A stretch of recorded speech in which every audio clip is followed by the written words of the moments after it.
Hello everybody, my name is Kat and welcome to my side of the internet if you're a returning subscriber. Hello again. It's time for more of my bullshit. This time it's not Sonic.exe, instead we are talking about the fucking Bayverse. The Transformers Bayverse. Featuring Megan Fox, Charlie Adler, Shia LaBeouf,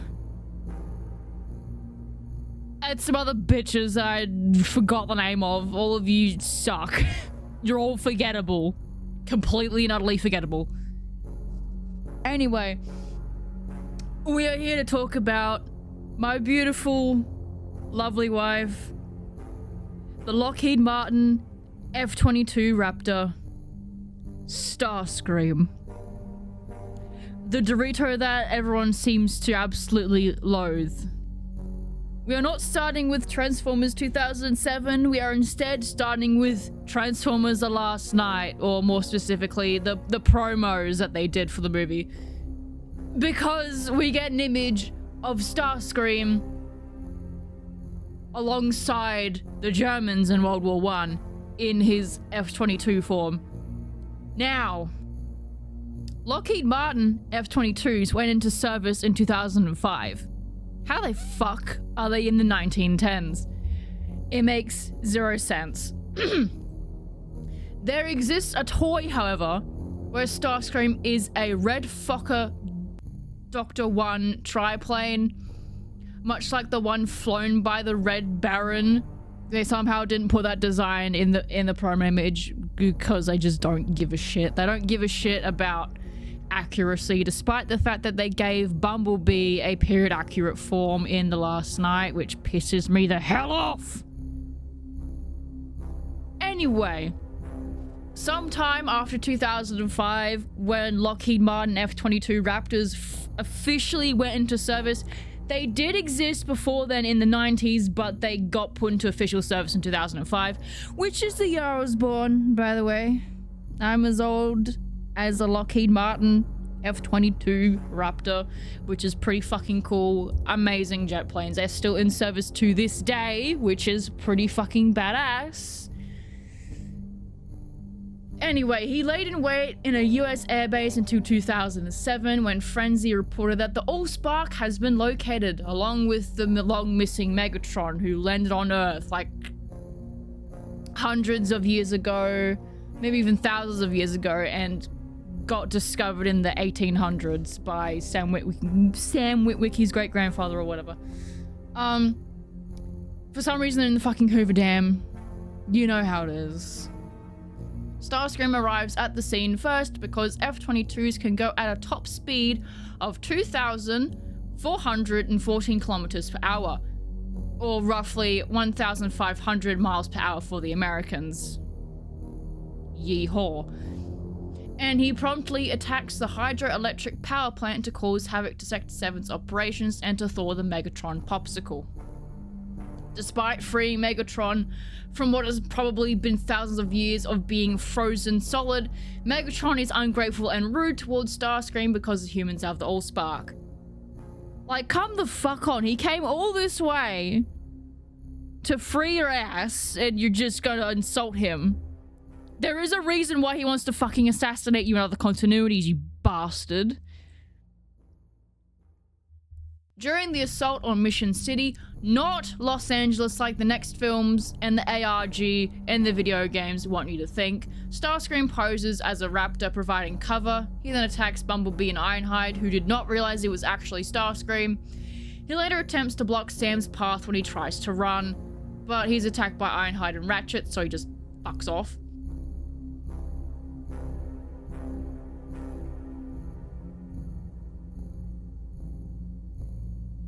He then shoots down an Army Black Hawk helicopter when the humans try to evacuate the Allspark and Sam. And when the real F-22 Raptors arrive, Starscream blends in with them, kills 3 of them, and then fucks off to space.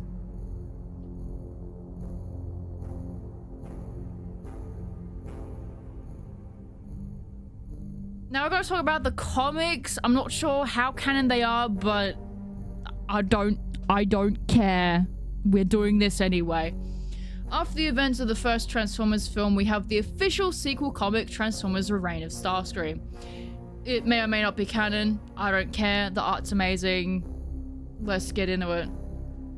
In the comic, we are also introduced to everyone's pre-Earth Cybertronian forms. The comic is primarily told from the point of view of Starscream, and I've listed some notable things from the comic that explain some shit in the movies that we never got explained. This comic is how we learn Barricade is still alive for the events of Dark of the Moon. Starscream can dislocate parts of himself to fit into smaller spaces. Kind of freaky. He can be gentle / merciful. He does give a shit about the other Cybertronians and believes that Megatron and Optimus Prime had fought for so long that they lost sight of what their fight was for. And he wants to give Cybertron a fresh start where nobody dies and everyone is united. And he does that thing where he flies up and drops a person and catches them to get information out of them. I love that trope. It's so fun. He also kills that same human by flying out into space and learning that humans can't survive in like the high pressure and the G-forces. Thundercracker makes an appearance. Dreadwing also makes an appearance, but he's a traitor and Starscream tears him apart limb from limb. Starscream actually gets a short amount of time as Lord Starscream, where he makes a recreation of the old spark from the information Frenzy stole from the humans, and it doesn't really go to plan because everyone's like, yo, we all fucking hate Starscream, we're gonna try and beat him up. And the space bridge on Cybertron is destroyed when the Autobots try and kill him, you know, and then Starscream actually got beamed back to Mars before the bridge broke, and he's like, I'm back in this fuck-ass solar system again. Damn. There's also Alliance and Defiance, which are also like prequels to Revenge of the Fallen. Alliance details how Starscream got his tattoos. Like, he marks himself in those tattoos to honor the warriors of Cybertronian history, which also completely fucks up his cover as a war machine because military aircraft has to look a specific way, and since he's put the tattoos on, the humans can immediately clock him as not a human aircraft. Kinda dumb. We are also introduced to Soundwave, who has no idea Megatron got his ass whooped or that Starscream had temporary control of Cybertron. Defiance outlines the events that happened before the Cybertronians ended up on Earth and before the war started.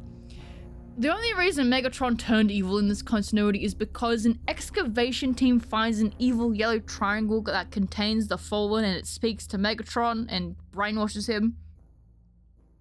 The lore's wild, man. Okay, so after the events of Transformers Alliance and by extension Transformers 2007, Starscream is now stationed on the Nemesis, and he's being a mother to an army of Sparklings. Are they his? Are they the Fallens? Are they Megatrons? Who did who? Who did what? We will never fucking know. All we know is Soundwave set Megatron free, Megs is not happy, and Starscream is a single mother, trying his best. Later in the film, Starscream cuts open a car to extract Sam Witwicky, Michaela Baines, and Leo Spitz. He later just stands to the side to watch a scalpel break several medical and ethical laws, and he later gets his arm ripped off by Optimus Prime in a forest. After learning Sam was in Egypt, Starscream flies over to investigate and attacks Bumblebee, Skids, and Mudflap, who are at this point escorting Sam, Michaela, Leo, and Simmons, but he fails to hit them. He disrupts Nest's communications with an EMP blast and spots Optimus's body just lying in the fucking desert. While Sam and Michaela seek to retrieve Optimus with the Matrix, Starscream leads the Constructicons and some protoforms to hunt them. Megatron is just sitting on the fucking pyramid doing nothing. Like, you're the leader here, why is Starscream doing all the fucking work, you lazy ass? Anyway, an Insecticon locates them in a building and Starscream rips the roof off and fires at them, but the pair escapes. Starscream survives the carpet bombing because he's a damn roach that refuses to die at this point. And after the Fallen's defeat and the Harvester's destruction, Starscream urges the wounded Megatron to retreat. Because Starscream has common fucking sense. If you're wounded, Leave and fucking recover instead of being a dumbass and just continuing to fight, because you're gonna die, you're gonna get executed. Bro. And we now come to the film where my wife dies horribly. So sad. The Decepticons have set up camp in Africa because half of Megatron's face has been blasted off. And he's also finally gained an Earth alt mode instead of his alien jet. He's a rusty, modified 10-wheeler 2011 Mack Granite M915 LHRT oil tanker truck. That is a mouthful and a half. Holy fuck. Soundwave has traded his satellite alt mode for a Mercedes-Benz SLS AMG, and Starscream is his regular self because you cannot improve upon perfection. My wife is so pretty. As Sentinel Prime summons a Decepticon army to Earth via space bridge, Starscream is surprised to learn that Sentinel had been wanting to defect all those many years ago, and Starscream later blows up a spaceship containing the Autobots. Spoiler alert, them hoes are not dead. Starscream helps Megatron, Sentinel Prime, and the rest of the Decepticons to take over Chicago as they work to bring Cybertron to Earth using the space bridge, which brings the whole plot of the last night into question because Quintessa just drove that shit across the fucking universe somehow. I don't even know anymore. When the still very much alive Autobots make an attack with Nest, Starscream attacks the Ospreys carrying William Lennox's team as they try to sneak into Chicago.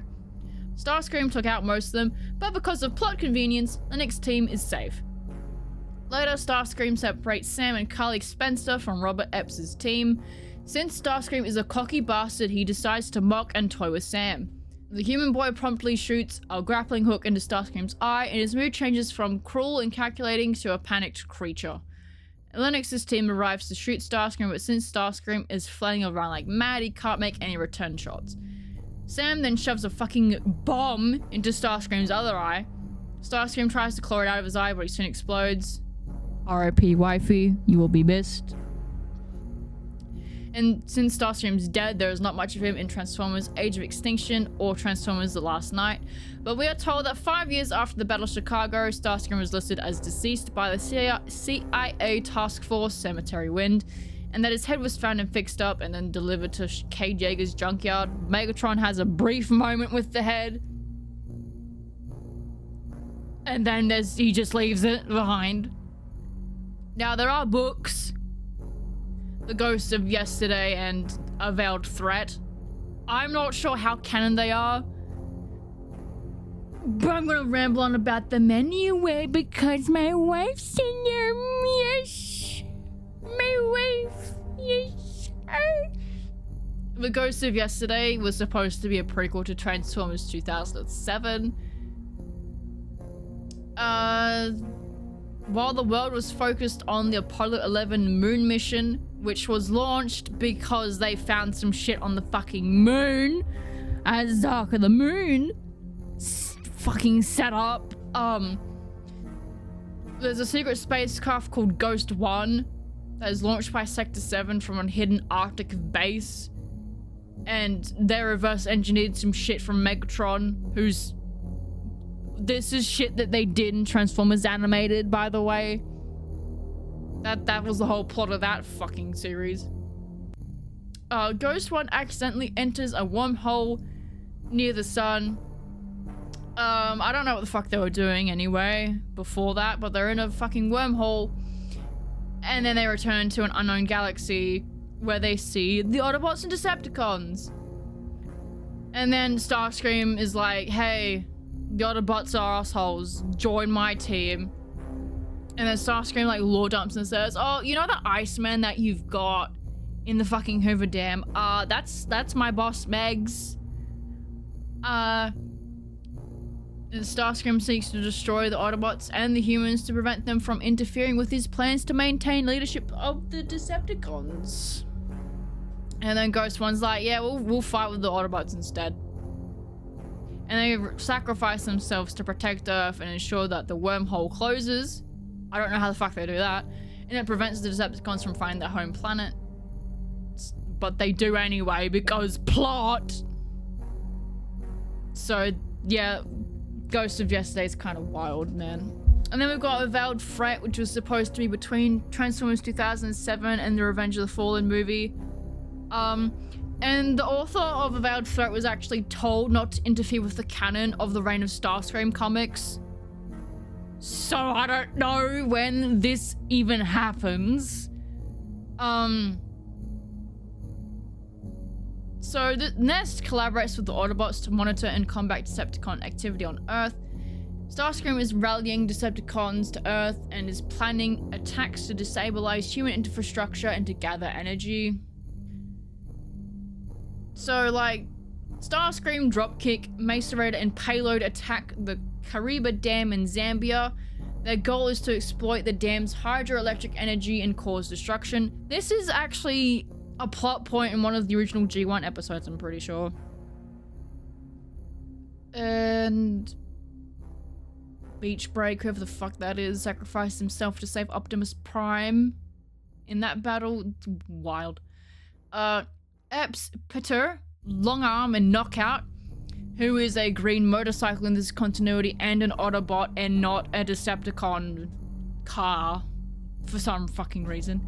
They investigate Decepticon activity in the Peruvian cloud forest. They encounter Ruination and Blade Master, who are attempting to exploit hydrocarbon energy sources. The Autobots managed to actually kill Blade Master and drive Ruination away. Cool. Optimus, Ironhide, Salvage, Lennox, and Kaminari investigate Decepticon activity in the Outback, where uranium deposits are located. Most of the uranium comes from South Australia, actually, not the fucking desert. But anyway, they discover Decepticons trample, tread, and kickback, mining uranium to potentially revive Megatron. A battle occurs, and the Autobots defeat the Decepticons, preventing them from accessing the uranium. And then we get to the shit that's kinda confusing. Starscream collaborates with a fucking industrialist called Bruno Carrera to set a trap for Optimus Prime in Rome. Dead End and Swindle create chaos in the city to lure Optimus into the Colosseum. Optimus falls into the trap. A fucking vice built by Carrera and the Decepticons. Barricade confronts Optimus in the pit, but Optimus escapes and defeats Barricade by trapping him in molten rock. But Barricade is still alive for the events of Dark Lamoon, so I don't know what the fuck happened there.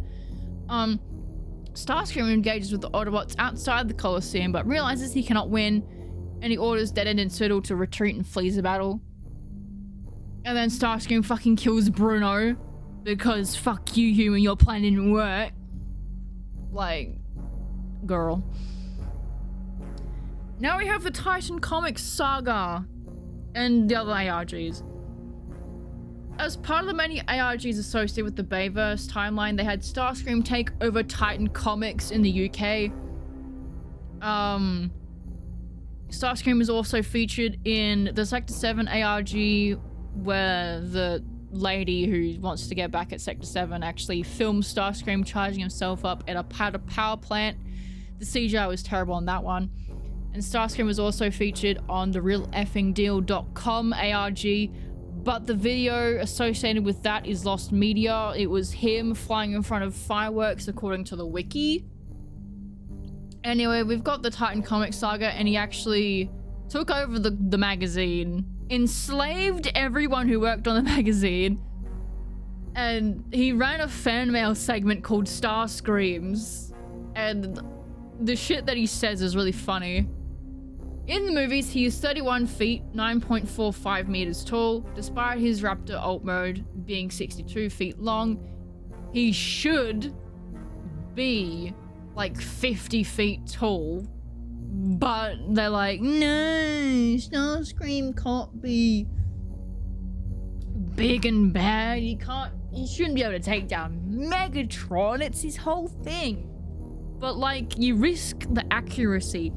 Because F-22s are fucking massive, and to have him only being 30 feet tall, that's a massive nerf. Now, we get into why I love my wife. Why I love my wife. My lovely, beautiful Dorito wife. I love him so much. Going into the Bayverse movies fresh, I was expecting myself to latch onto Bumblebee, but then I latched onto Megatron. I was just like, oh my god! Like, the character design on Megatron is like so cool. And I like his voice. I like it a lot. A few rewatches later, and my Starscream obsession from Transformers Prime carried over onto this universe. Speak up. I can't hear you when you whimper.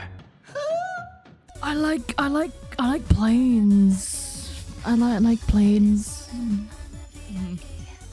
The fandom regards Bayverse Starscream as the ugliest Starscream design ever and a bad representation of what the character means. First of all, that's really mean. Second of all, I sort of understand where you're coming from with this. Like, the Bayverse movies have a bit of a controversy around them because, like, the kind of behavior Michael Bay was exhibiting around Megan Fox at the time. Oh, I don't want to get into that shit. Anyway, I can very much understand the die-hard fans of the Transformers being a little bit pissed about designs and plot. But for real, if Starscream was flying around in red, white, and blue, his ass would have been clocked by the military. The only reason that he is that grey colour is so he can blend in and infiltrate the military. He got clocked with his tattoos alone, much less brightly coloured plating. And if he looked exactly like his Generation 1 self, it wouldn't be realistic and it'd be mad goofy. Like in the game, the Revenge of the Fallen game, they have a G1 Starscream skin. He looks so ugly with it on. He looks so ugly.